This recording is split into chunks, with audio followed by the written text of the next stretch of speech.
Welcome on this podcast. Our guests are Sietske Dijkstra, an international expert and researcher on coercive control and an expert on embodiment and tacit knowing. And also our guest is Lilia Voteva, a psychologist and dance and movement therapist and a women's rights activist in European projects.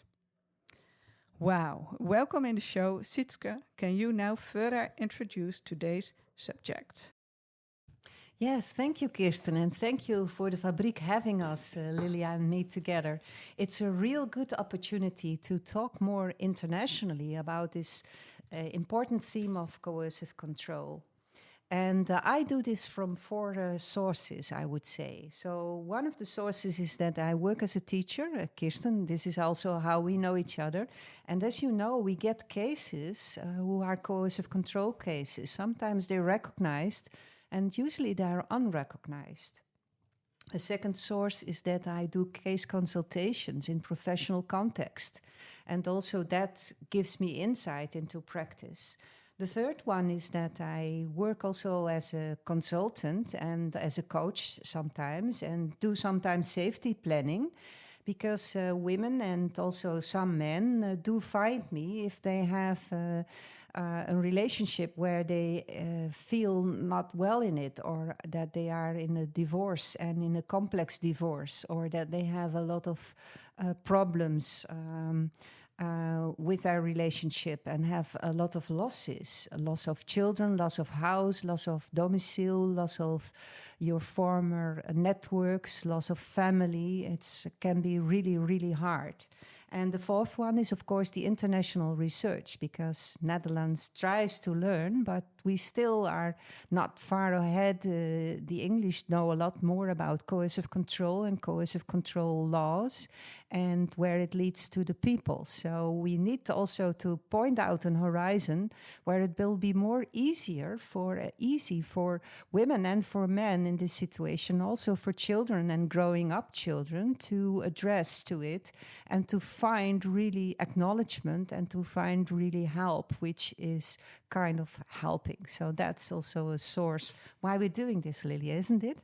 Yes, it's amazing. First of all, thank you so much, Kirsten and Fabriek, for the invitation. It's a great pleasure for us to be with you. And definitely, I am so happy to have the chance to work with Sietske for the last 4 years already. We have an amazing project also put together that involves 4 European countries. So, of course, Netherlands, Spain, Bulgaria, and Greece. And it is all around helping women survivors of gender-based violence and coercive control. And we are really happy to share today some more deep knowledge, professional knowledge, thanks to Sietske on the topic of coercive control and unraveling what it involves.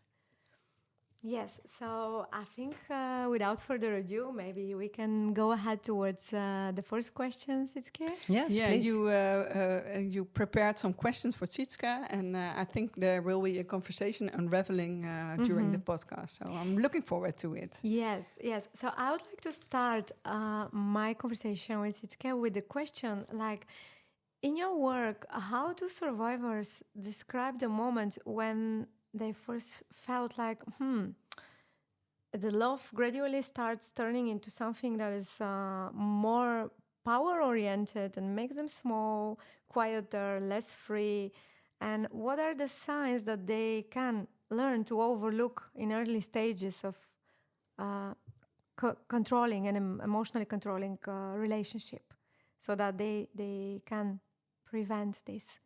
Yes, it's an intriguing question. And of course, we like to become closer to a way to prevent this. But I think that coercive control, if you want to explain a little bit about it, it's in the basis, it's psychic terror. So it's emotional abuse, but it does not come only with emotional abuse. It walks together very easily with financial abuse, with online tracking and online abuse. It goes also very easily with sexual abuse, and it can also walk with physical abuse, but not necessarily. So not all coercive control is necessarily physical.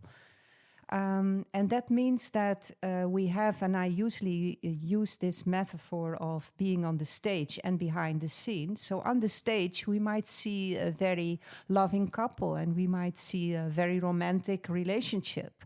But behind the scenes, there might be these little cracks or these little misunderstandings of not wanting, not allowed to wear this dress anymore, which you used to like so much because you like to shine in it, or feel that he understood you so very well and he was so empathic to what happened to you in your early life. Mm-hmm. You might have had a history in childhood or in your family which was difficult. And you feel that he's kind of critiquing you now for this. So it starts with very little cracks, and maybe you also see a lie, but you also think that he might be mistaking it, or that he did not do it on purpose, or that he feels a little bit off, or he feels a little bit he likes to shine himself, or feels that he wants to be in the center of attention. So these little cracks start to come, and I already explained something in this, what we call love bombing. So it means that the start of the relationship can be very explosive, and we even might call this very romantic. There are roses, and there is this deep understanding, and there is this quick evolvement in the relationship, and maybe there's even talked about wanting to have a child or to raise a family or to do entrepreneurship together. So it starts on a very high point, but these little cracks, and they are felt, I would say, because we're talking about the body too, they are felt in the bodies. And this might be a little dizziness in your head, or it might be some little trench in your stomach, but it might also, like you do this Coldplay song that you think, let's go back to the start, because then he was so understanding. Yep. He knew exactly how I felt, and maybe he is a little overwhelmed, maybe he has to work too hard, maybe I should do a little bit.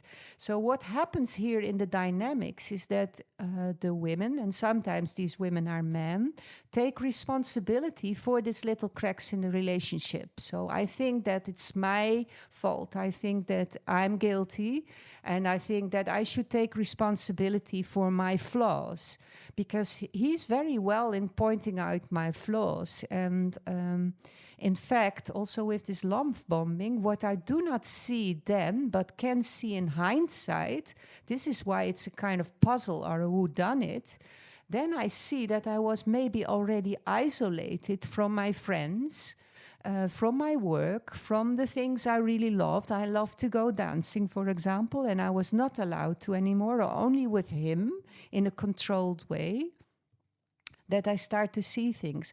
But how do I deal with all these scattered little facts in my body? Maybe I try to move them away. Maybe I try to please him. Maybe I try to go back to the start because I believe in him and I believe in our relationship. And I might also really love him. Yeah, great recap of all the labyrinth of emotions and feeling and sensations in the body that happen at the beginning after the love bombing is already gone. And we progress to unraveling the deeper dynamics. And then from here, I would like to take us to maybe what patterns have you observed within the women survivors, social networks, and also survivors, as you said, they can be men, that harm their path to seeking help. Like especially when it's like, okay, this ambivalent support from friends and family that they don't fully understand what is going on. Like, if you can talk a little bit about this one to us. Yes. I think that in the first question was already that we have these little bodily signals maybe, and we try to ignore them or to put an end to them or to lay them to rest or to find also opposite ideas. And These patterns can also be that there are assumptions also in the social network. Assumptions like, every relationship you see has its ups and its downs. And yes, he might be a little controlling sometimes, but he does it from a very good heart, you see. And I can see how much he loves you, and you also felt this too. So it's difficult to talk about it, and you don't feel totally free about it. But this is also something you observe in hindsight, because you don't know in the process you are in that your freedom is taken. You might feel it, that you don't feel that you are your old self anymore. And you might have also some friends telling you this. You used to be so nice to hang out with. We had so much fun. We shared so much intimacy together. We had this long-standing friendship, but now you are a little bit on a flighting spot. You don't want to interact really. You almost seem to have no time left anymore. You are also a little scared, it seems, or you don't make eye contact so easily anymore. And also at work, they might see, you used to be so wonderful at Friday afternoon, but since your relationship, you're not going out anymore. So what is the beginning of coercive control, and what can even look as very attentive or romantic behavior, is in fact isolation. And isolation leaves also yourself isolated. So you cannot come up with new solutions or with reflection so much if you are so isolated. So you get a little bit numb, maybe even. Yes. Can I ask a little bit further? Because if you're talking about patterns from the people around you, I hear you say a lot of remarks. People are making remarks, but the pattern therein is, I believe, that the people who are around you are not fully aware of the process, what is actually going inside the relationship. Yeah, behind closed doors, yeah. And therefore the remarks stay a little bit superficial and sometimes hurtful. Is that Yes, that's one thing. So that's the isolation also in the network, who does not get a very grounded idea. But sometimes I see also in the clients I meet that, let's say, a mother of a young adult woman feels that the new friend of her daughter is kind of taking this daughter, and she's also seeing the changes in her daughter, and she's worried about this. Or this grandfather who really sees that he had this daughter and so a father, and that she is now kind of first looking for eye contact before she says something. So, and if they start to address these things, it can become also very nasty that the guy is saying, I don't want you to hang out so much with your sister or with your parents or with this network. I don't like your friends at all. They are really, you see, they're sluts, in fact, because the way they're dressed, I don't agree. They are dressing and hanging out in these bars and drinking or just going out without guys.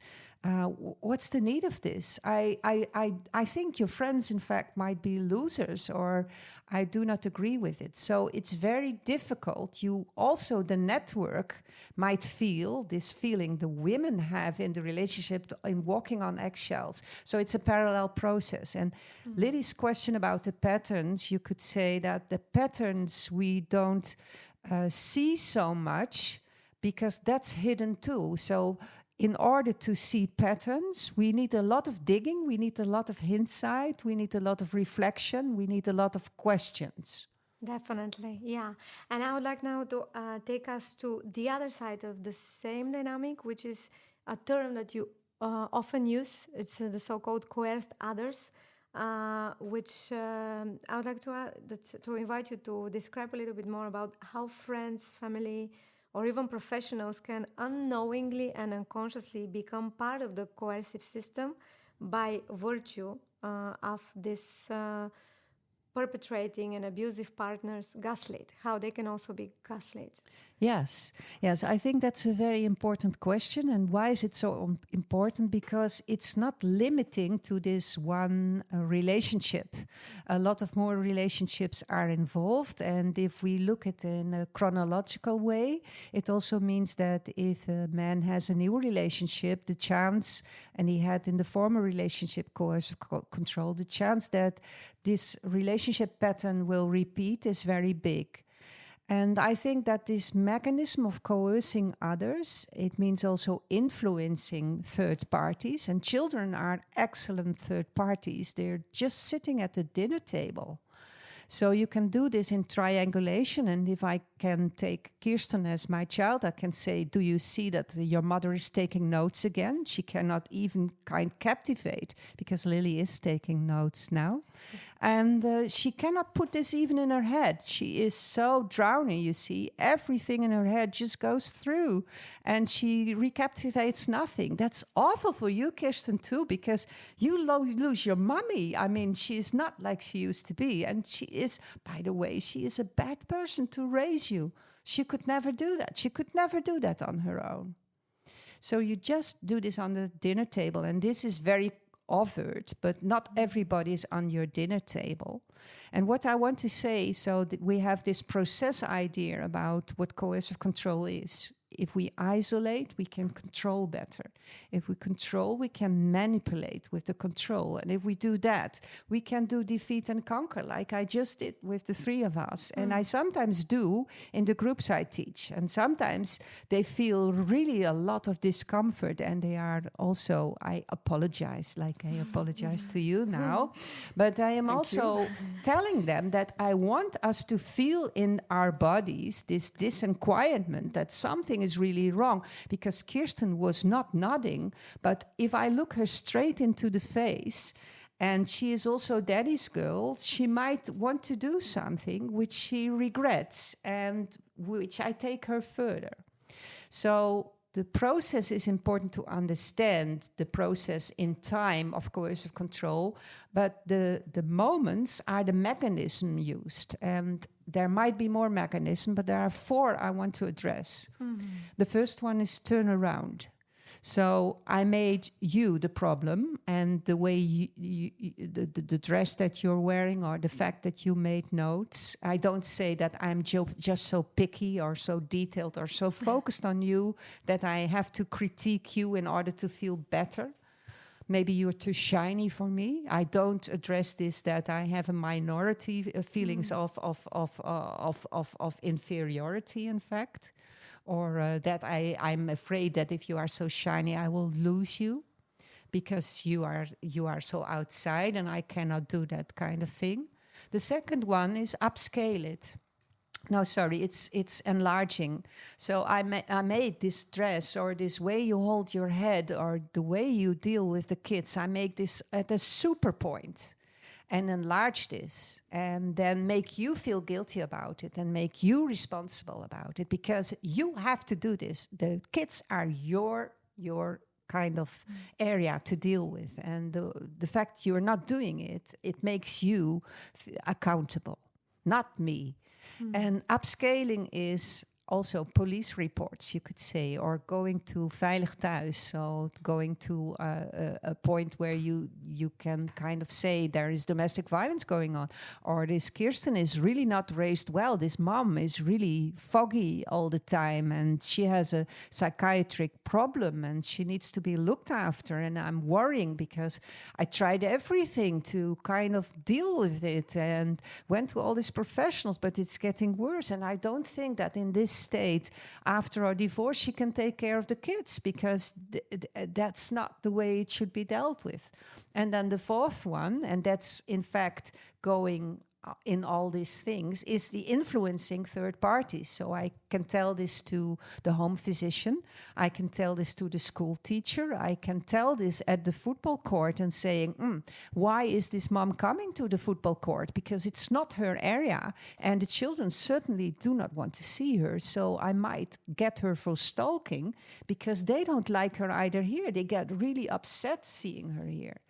And I also try to find a way with the therapist or in the child protective services. So everywhere I try to influence these third parties. And once these third parties have seen through me or seen through and find the pattern or find the power inequities, I might withdraw and say, I think they are very judgmental and they are very much for my ex-wife, and they are prejudiced. I don't want to see them. I want this new social worker. I think she is really good. So you find new people. So the way, and that's why this is so nasty, the undermining and enlarging effect of coercive control is in this influencing third parties. Wow, what a storm of so many different tactics. It's like, especially if you are isolated, how do you go out of this labyrinth? Yeah, thanks for laying it out so clearly and so much in detail. So I'm curious, in your research and your practice, what contributes most to secondary victimization? The so-called, a woman wants to go and report a case, but then she doesn't get believed. What are the risks, and does this happen often? And if you can just briefly mention this one. Yes, so in your first question, there was already how do you deal with these little cracks, and how is your awareness, if it's an awareness problem too, how is your awareness growing and how can you build from it? But if we have the pattern that I'm guilty of the things I'm doing and I'm responsible, we have also a kind of solution, right? So I have to work harder on myself and I'm not looking so much into the interaction. So I think that if people come with their stories or with their questions for help, or not feeling well in life, or their problems, or of not seeing kids, or feeling so depressed, it's important to acknowledge what they're saying and to kind of also give it names. So the fact sheet Intimate Terror, for instance, is an important fact sheet also for people who are victimized, to see in what categories they are falling or what examples they have. And I also think that it's important not to write whole long stories, but to document some of the things. So you start to see the pattern then yourself, and you date it. So this kind of journal you could make, because what they lack is usually that because it's this awareness problem, and because professionals lack awareness. The people who address for help on this issue feel that they have to do everything. They have to document it. They have to stand above it. They have to understand what is going on. They have to create a strategy. But it's more or less, I would say, like this beautiful book in Judith Herman, which she wrote, her last book, which is called, it's Waarheid, Eerherstel en Gerechtigheid. And there is, of course, also an English title. It's very beautiful because she says that she omitted something in her last book of the 90s about trauma and recovery. We cannot recover from such psychic abuse on our own. So we need what she calls moral communities. We need social justice. We need people who acknowledge it. We need people to help us frame it. We need people to empower us. We need people who even see or feel what we feel. And sometimes this even works through the telephone. This is crazy, isn't it? I was going to some place and there was this phone call or email, and somehow I had the feeling that I should do something. So I took a small call while walking to my place where I had to be.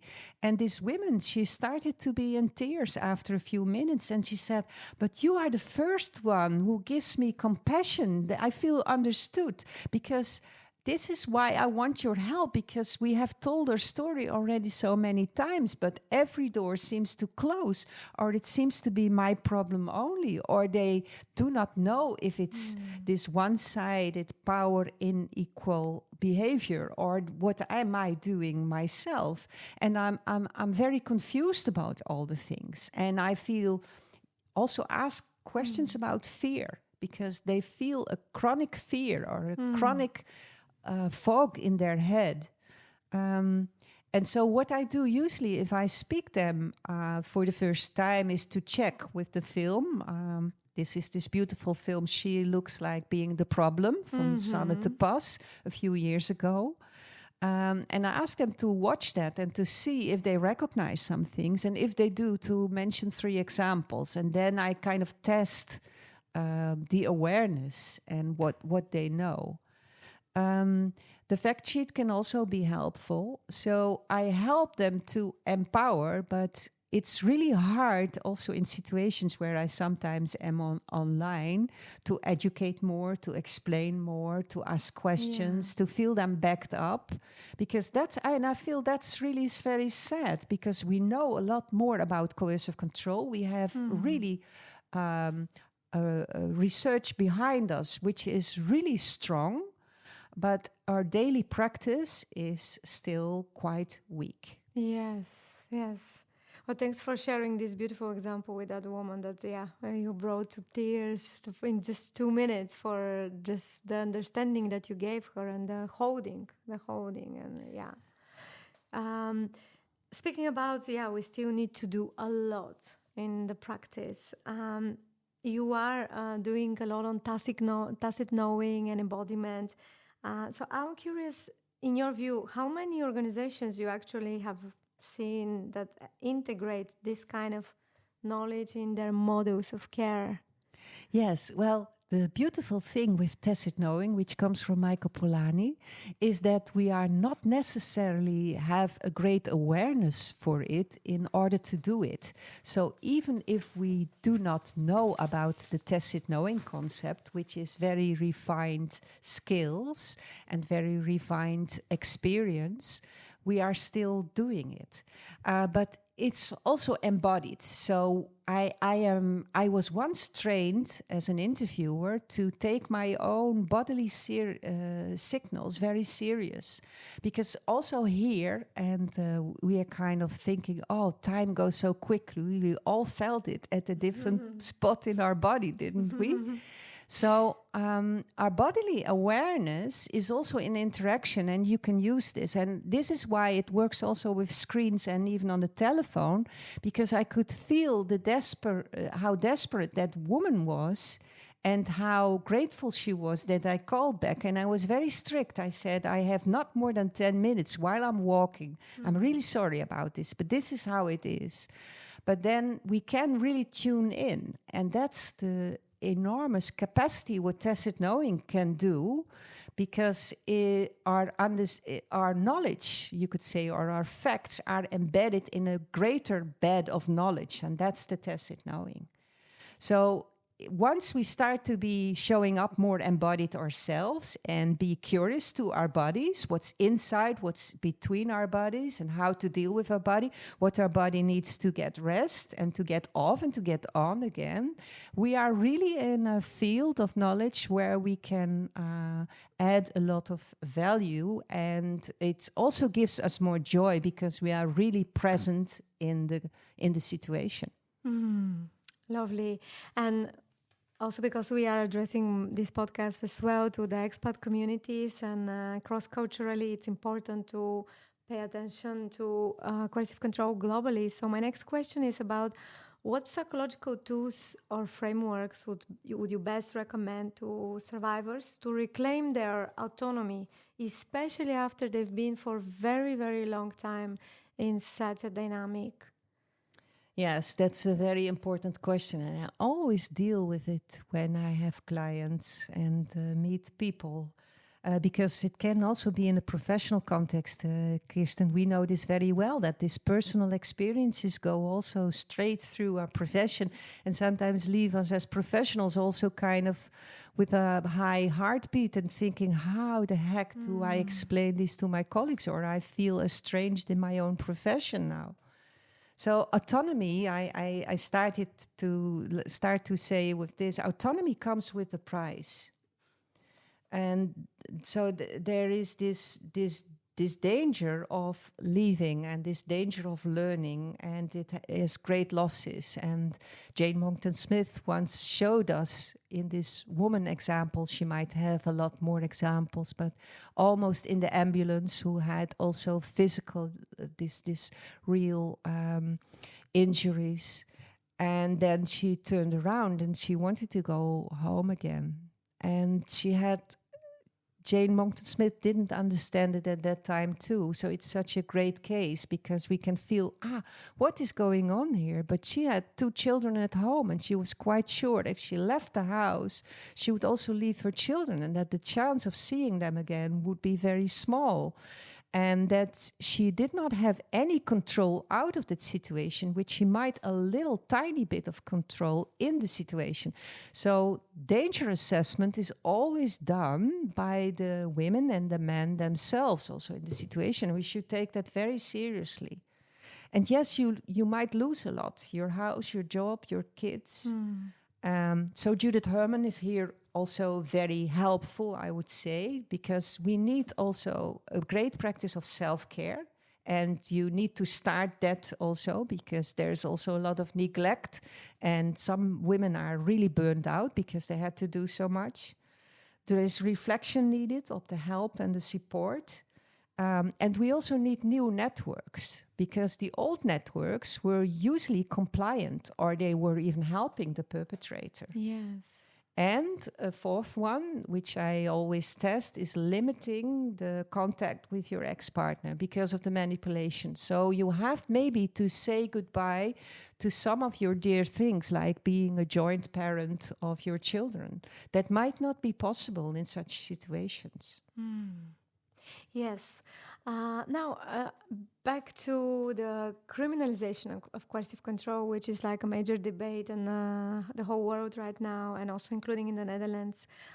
What do you think should be the guiding principle in shaping such legislation, especially homeland here in the Netherlands? Yes, I just read about it. So there are 2 researches now going on, and so the legislation is keeping forward, and it's such an important topic. And I also hope that we can learn from the countries. A lot of European countries have done it already.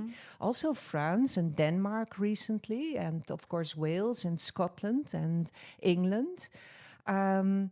Yeah, the fact that it is hidden and that it's also involving children and also larger networks. I think this comes also out of this podcast. It's not only the relationship between the 2 of us, but so many people and networks are involved. So that's something that we should be keen on. And I think that we have overlooked it so long because we were so keen, like where's the fire and where's the incident, and we go straight to it. And this can be really important because you can save lives, but we need to go to the underlying structure, because in the underlying structure there's detail, there's context, but there's also this digging for patterns. So we don't have the patterns all of a sudden, but once we start to look for them and once we dig them up, we see them more often also in new cases. And this is why we then sometimes can say miraculous things for the other person, because they feel, but how do you know? This is exactly the phrase he used, or this is exactly how he's done it, or this is exactly how I felt this. And this is because underneath in these patterns, there are basic patterns, and they are numerous, but they are not countless. Yeah.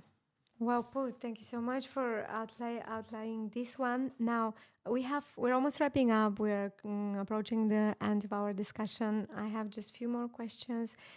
And I think it's very important to also mention how would professionals would be more attuned, that they would detect red flags early on when they work with clients?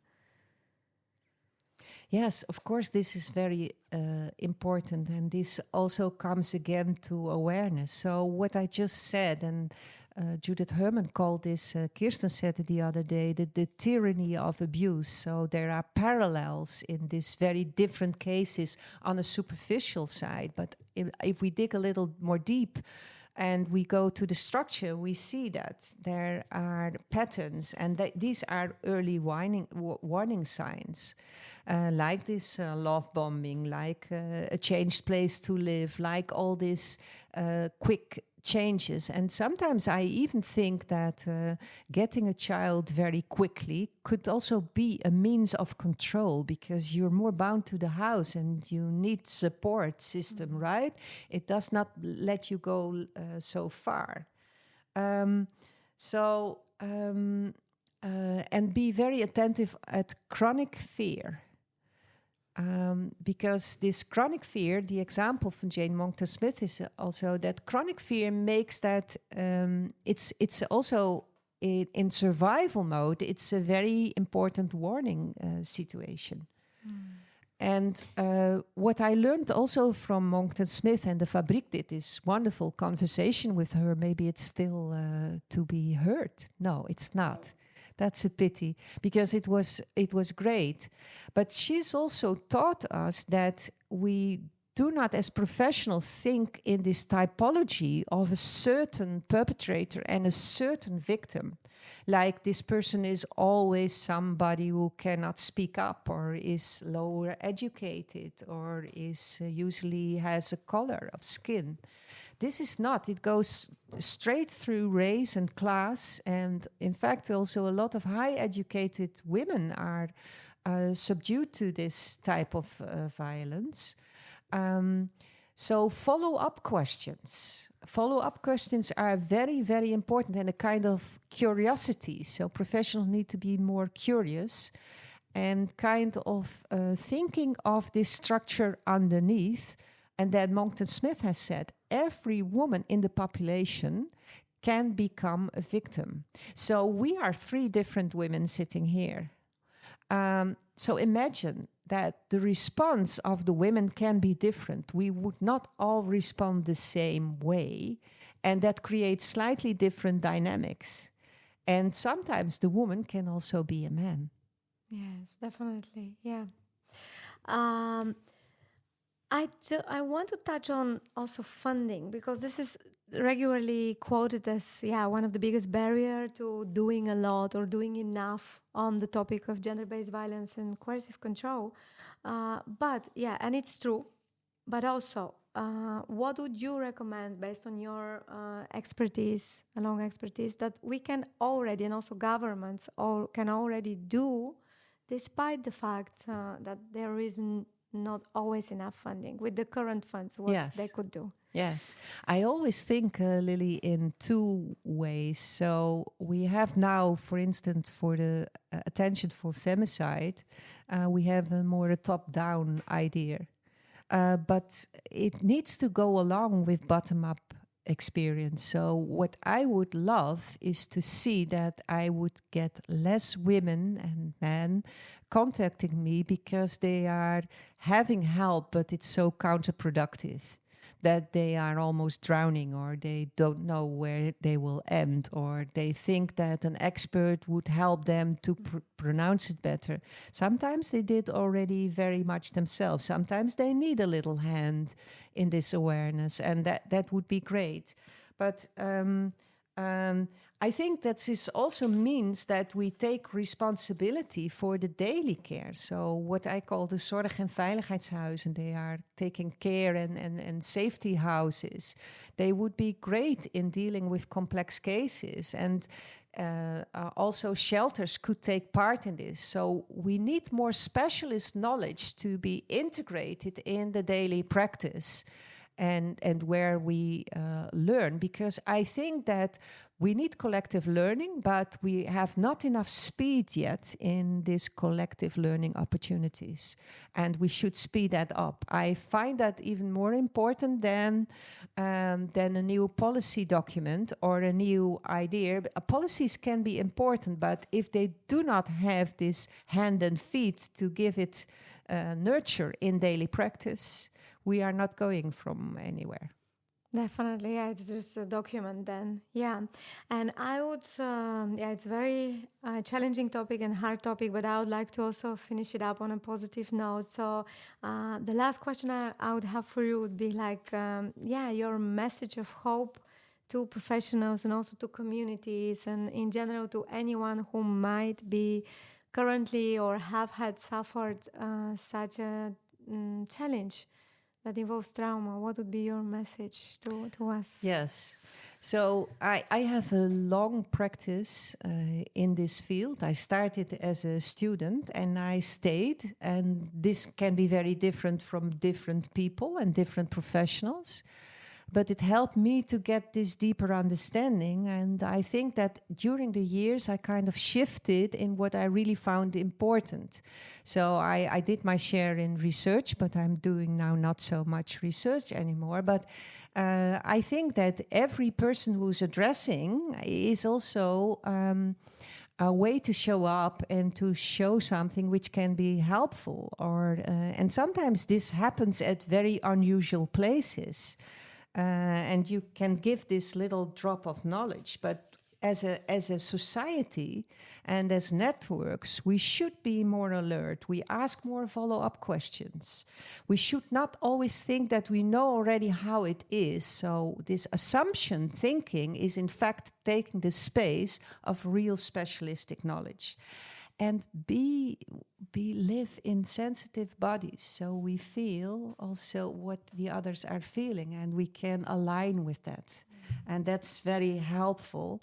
And it is very close to us, but we usually forget it. But once we find the way back, we become far better professionals, and we can also be far better persons in our neighborhood of showing up. Yeah, and I think that we should also know, and that's something which I find important in the last word to say, that perpetrators of coercive control are also wrecking up our systems. So they turn it around in our systems too. So they make a counter referral.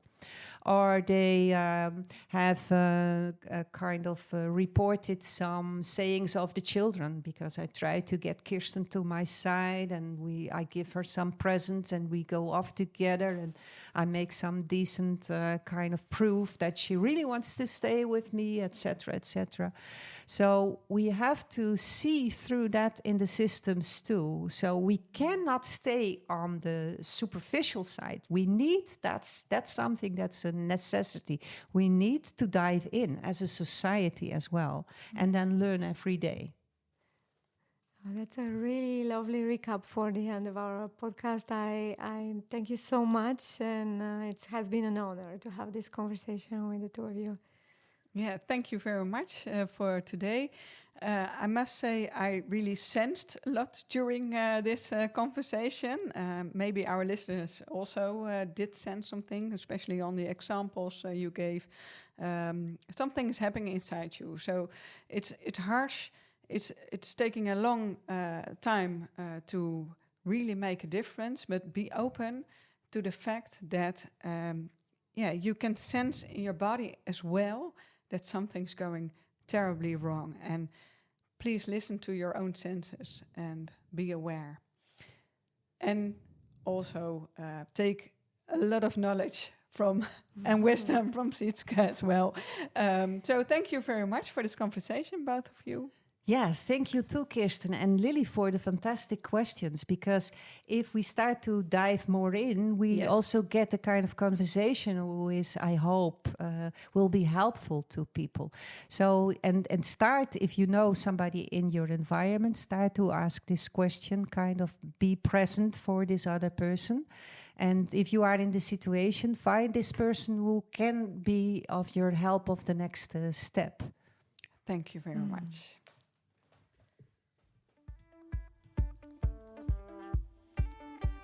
Leuk dat je erbij was. Laat je ons weten wat je ervan vond via onze website www.fabriek69.nl. En tot de volgende podcast maar weer.